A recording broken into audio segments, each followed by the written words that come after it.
Bien, ahora vamos a continuar con el estudio de los fármacos que actúan sobre la sinapsis del sistema nervioso central y vamos a pasar a ver el segundo grupo. Ya vimos el primer grupo de ansiolíticos e hipnóticos, ahora nos corresponde ver el segundo grupo de fármacos antidepresivos. Estos fármacos han sufrido una evolución importante porque hoy en día han surgido una cantidad enorme de fármacos antidepresivos de nueva generación que han revolucionado el tratamiento de las depresiones. Y bueno, sobre eso queremos hablarles precisamente sobre estos fármacos, su uso, sus mecanismos, ponerles ejemplos de algunos de ellos, sus mecanismos de acción y ver en definitiva cómo juegan dentro de la terapéutica. Entonces, sin más, nos dedicamos a ver este grupo a continuación. Bueno, vamos entonces a ver estos fármacos que son este grupo, que son los fármacos antidepresivos. La depresión, debemos decir primero que es un síndrome de perturbación del estado de ánimo de una persona que puede estar presente en diversos trastornos de índole psiquiátrica y cuya gravedad puede ser importante, como en el caso de la llamada depresión mayor y en la psicosis bipolar, y de intensidad variable, pero de menor envergadura pudiera estar presente también en otra categoría de síndromes psiquiátricos conocidos como neurosis, en los cuales muchas veces se acompaña invariablemente de ansiedad, o sea, lo que llamamos el síndrome ansioso depresivo. Los síntomas y signos comunes de un estado depresivo consisten en tristeza, falta de ánimo para hacer las cosas, incapacidad para disfrutar las actividades diarias, desesperanza, alteraciones del sueño, ansiedad, crisis de llanto, todas de intensidad variable de acuerdo al trastorno de base que le esté produciendo. Actualmente existen evidencias de que en los síndromes depresivos existen deficiencias en la neurotransmisión sináptica de distintos circuitos neuronales, de diferentes estructuras del sistema límbico. El área septal, que aquí la podemos ver en esta zona de aquí es el área septal, esta zona que está aquí abajo. También en la corteza cingulada, que es esta que se ve de color amarillo ahí, es otra zona del sistema límbico importante, la corteza órbitofrontal, que está aquí abajo en la base del lóbulo frontal, ¿verdad? Y los núcleos amigdalinos que se encuentran en el espesor de la punta del lóbulo, de ambos lóbulos temporales, ¿verdad? Los núcleos amigdalinos, y el hipotálamo, que estará en la porción más inferior ahí diencefálica. Entonces, también otras estructuras como la corteza prefrontal, que se ve en la diapositiva de al lado, ahí en donde dice área 1, área 2, ¿verdad? Esas áreas de ahí, de corteza prefrontal lateral y del tronco cerebral, van a estar también algunas estructuras del tronco cerebral relacionadas con este funcionamiento de los circuitos sinápticos del sistema límbico y en los cuales los neurotransmisores utilizados van a ser la noradrenalina y la serotonina. En los pacientes con depresión se ha constatado que existe hipofunción de varios circuitos de estas estructuras que mencionamos hace un momento del sistema límbico y que utilizan serotonina y noradrenalina. De ahí que hoy en día han surgido un gran número de fármacos antidepresivos que ejercen acciones importantes en el metabolismo de estos neurotransmisores y de sus receptores. Vamos a ver entonces ahora la clasificación de los fármacos antidepresivos. Tenemos 4 grupos fundamentales. Primero tenemos ahí los antidepresivos tricíclicos, que fueron los primeros que se empezaron a utilizar y que hoy en día se siguen utilizando. Los inhibidores, en el número 2, los inhibidores selectivos de la recaptación de serotonina, que hoy en día hay numerosísimos antidepresivos de este grupo. Tercero, tenemos los inhibidores de las monoaminooxidasas, ¿verdad? Y por último, 4, las sales de litio. Hablemos entonces de los antidepresivos tricíclicos, ¿verdad? Este grupo actúa por el mecanismo de bloqueo de la recaptación de noradrenalina y de serotonina a nivel del componente presináptico, ¿verdad? De las neuronas estas serotoninérgicas y noradrenérgicas, de las estructuras estas antes mencionadas. Los medicamentos más representativos de este grupo son la imipramina, la amitriptilina, la desipramina, la nortriptilina y la clomiprimina.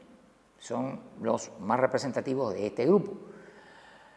Al producir bloqueo de recaptación de noradrenalina y de serotonina en el componente presináptico, producen entonces un aumento de la concentración de estos neurotransmisores que se liberaron hacia la hendidura sináptica, Recuerden que cuando se libera el neurotransmisor a la hendidura sináptica, esas moléculas se mueven, chocan contra la superficie postsináptica donde están los receptores, pero también pueden rebotar hacia atrás y chocar contra la superficie presináptica. Cuando chocan con la superficie presináptica, ahí son recaptados, ¿verdad? Pero bueno, aquí se va a producir un bloqueo de los mecanismos que recaptan a estos neurotransmisores desde la hendidura sináptica. Por tanto, se aumenta la concentración y el tiempo de acción de estos neurotransmisores excitadores en la hendidura sináptica, obteniéndose así un efecto antidepresivo. Bueno, este es el mecanismo de acción más mencionado o utilizado como explicación de la acción antidepresiva. Sin embargo, este efecto que acabo de mencionar, el efecto antidepresivo como tal, demora a veces varias semanas en producirse. Ya verán ustedes que en la inmensa mayoría pues demora a veces 2 semanas o más de 2 semanas en producirse, y también, aunque vamos a tener algunos antidepresivos como el escitalopram, que son de otro grupo, donde realmente es menor el tiempo para que se produzca el efecto antidepresivo, pero la mayor parte demoran de 2 semanas en adelante para empezar a hacer un efecto evidente, ¿verdad? Entonces, esto hace pensar también, ¿verdad?, esta demora que tiene, que puede modificarse también la densidad de receptores postsinápticos, ¿verdad? Porque si fuera solamente este mecanismo que hemos mencionado de bloqueo de recaptación nada más, y que se concentre mucho el antidepresivo, el neurotransmisor en la hendidura actuando sobre los receptores postsinápticos, pues esto empezaría a actuar muy rápidamente. Sin embargo, demora a veces 2 semanas y a veces en algunos casos un poquito más. Esto hace pensar entonces que para que se produzca un buen mecanismo de acción o para que se produzca un buen efecto por estos fármacos, tiene que modificarse, por ejemplo, la densidad de los receptores postsinápticos, que se produzca un aumento de los mismos. Entonces se piensa que estos medicamentos inducen en la superficie presináptica la externalización de receptores, ¿verdad?, para el neurotransmisor, y por eso ya cuando hay muchos receptores disponibles y además se bloquea la recaptación, la concentración de estos neurotransmisores en la luz de la hendidura sináptica, pues tiene ahora la facultad de actuar sobre muchos receptores y poder sacar al paciente de la depresión. Por tanto, este otro mecanismo es bastante plausible en cuanto a que funciona conjuntamente con el primer mecanismo que hemos mencionado de bloqueo de la recaptación. También se ha comprobado que estos fármacos bloquean algunos tipos de receptores serotoninérgicos, por ejemplo, algunos tipos de receptores como son algunos receptores serotoninérgicos, receptores adrenérgicos alfa-2, ¿verdad?, receptores muscarínicos, y también receptores histaminérgicos, receptores de histamina.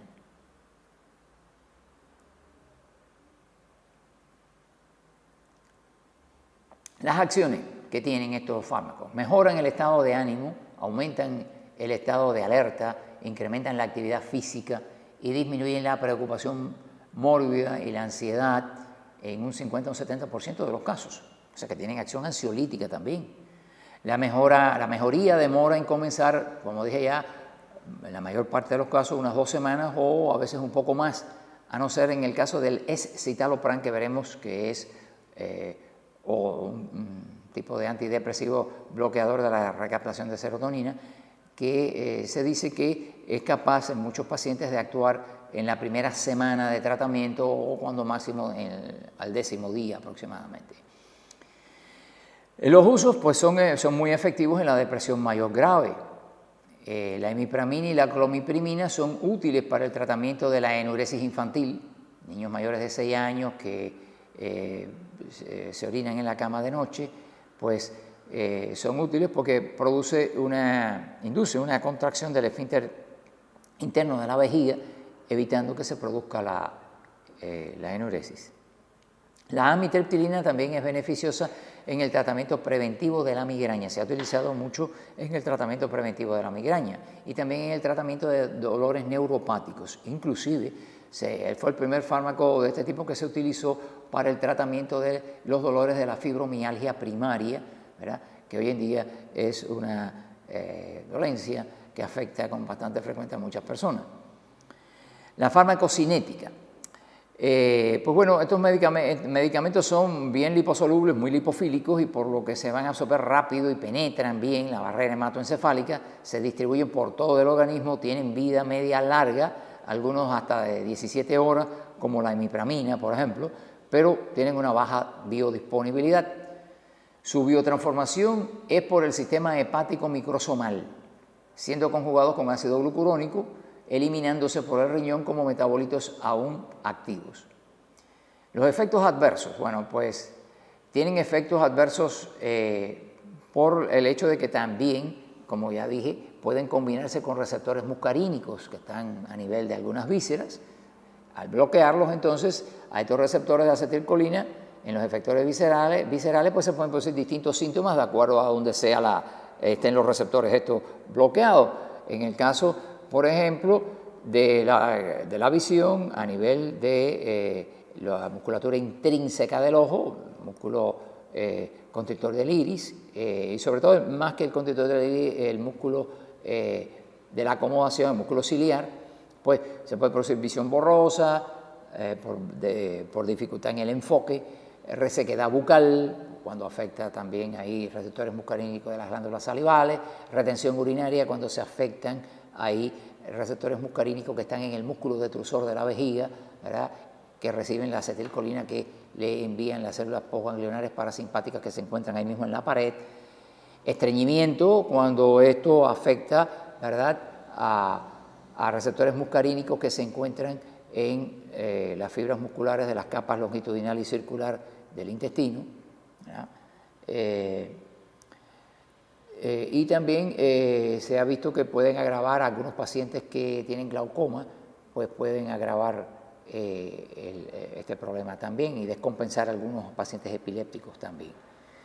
Efectos secundarios o adversos cardiovasculares, tenemos que el aumento de las catecolaminas que produce, porque como ven ustedes, se bloquea la recaptación de las catecolaminas y se queda más tiempo actuando en la hendidura sináptica sobre los receptores postsinápticos. Bueno, este aumento, esta concentración que se induce de las catecolaminas ahí, pues puede provocar sobreestimulación cardíaca, sobre todo en pacientes ancianos que tengan trastornos de la conducción auriculoventricular, y esto puede traer arritmias también.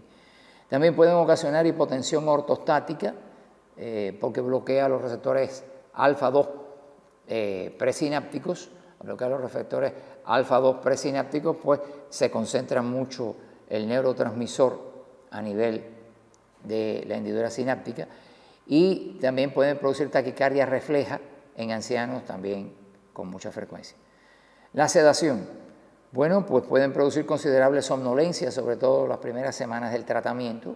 Eso se ve también con frecuencia. Ya después esa somnolencia va desapareciendo a medida que van pasando la segunda o tercera semana del tratamiento. Los inhibidores selectivos de la recaptación de serotonina, ¿verdad? Bueno, es el segundo grupo. Son un grupo mucho más nuevo que el anterior, que vimos que eran los tricíclicos.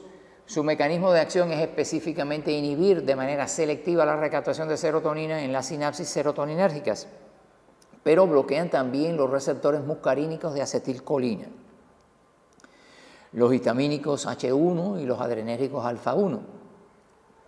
Tienen menos efectos anticolinérgicos que los antidepresivos tricíclicos, o sea, por los efectos de bloqueo muscarínico que tienen, pero con mucha menos afinidad por estos receptores, por tanto son menores los efectos que pueden producir sobre los receptores muscarínicos.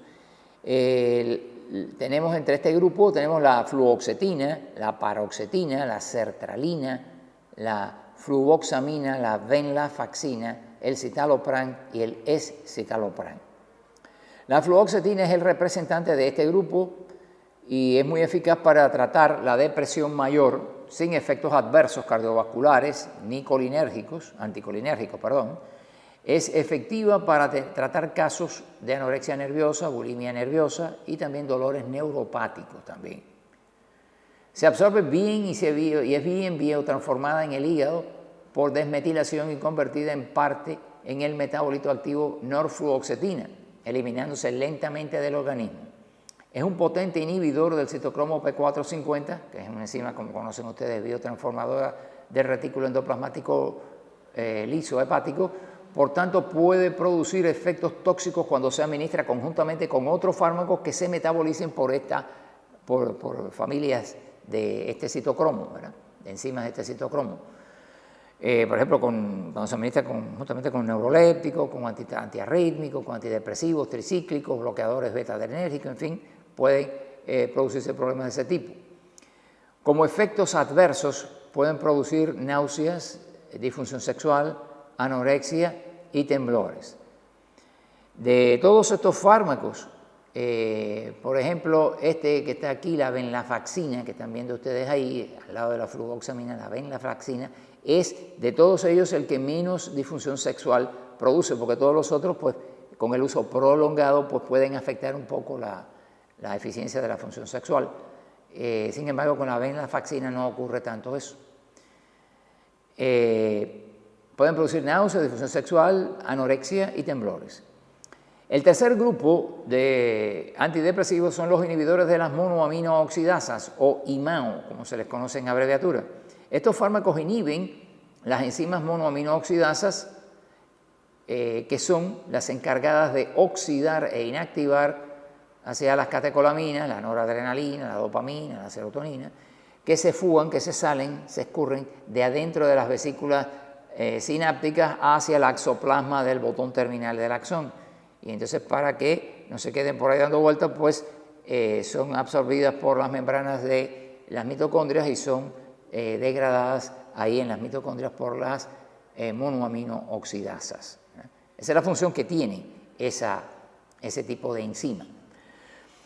Por tanto, cuando se produce una inhibición de las monoaminooxidasas por medicamentos antidepresivos que son inhibidores de esas enzimas, ¿verdad?, pues esto va a producir un acúmulo de muchas moléculas de estos neurotransmisores en el axoplasma del botón terminal, que pueden ser liberadas junto con las que se encuentran en las vesículas, provocando entonces esto un gran refuerzo excitatorio postsináptico, que es lo que se busca. Existen básicamente tres inhibidores de las monoaminooxidasas: la fenelcina, la isocarboxacida y la tranilcipromina. Hoy en día estos antidepresivos tienen un uso limitado porque cuando se utilizan hay que tener muchas restricciones dietéticas que tiene que tener el paciente que las use, porque si no puede tener problemas de acuerdo a los alimentos que esté utilizando, pues esto puede derivar en problemas. Estos fármacos suelen bloquear, como ya saben, a las monoaminooxidasas que existen en los hepatocitos y en los enterocitos, dando por resultado que si el paciente ingiere leche u otros derivados lácteos, quesos, así como otros alimentos ricos en un aminoácido que se llama tiramina, este no puede oxidarse y al acumularse en el organismo se suma con su efecto liberador de catecolaminas en el sistema nervioso. Se suma al efecto, ¿verdad?, de las catecolaminas acumuladas en los terminales presinápticos, ocasionando estos cefaleas, hipertensión grave, taquicardias, náuseas. En algunos casos se han producido accidentes cerebrovasculares por estos problemas, y hoy día solo se utilizan cuando han fallado otros tipos de antidepresivos. Vamos a decir que el último recurso medicamentoso en el tratamiento de las depresiones suele ser este tipo de fármaco. Bueno, con esto hemos terminado lo que teníamos preparado para este grupo de fármacos que actúan sobre sinapsis del sistema nervioso, que son los antidepresivos. Espero que con esto, pues, por lo menos tengan una visión general de cuáles son estos fármacos y cuáles son sus mecanismos de acción y sus propiedades, y que les haya servido. Sin más, entonces, me despido de ustedes hasta la próxima clase.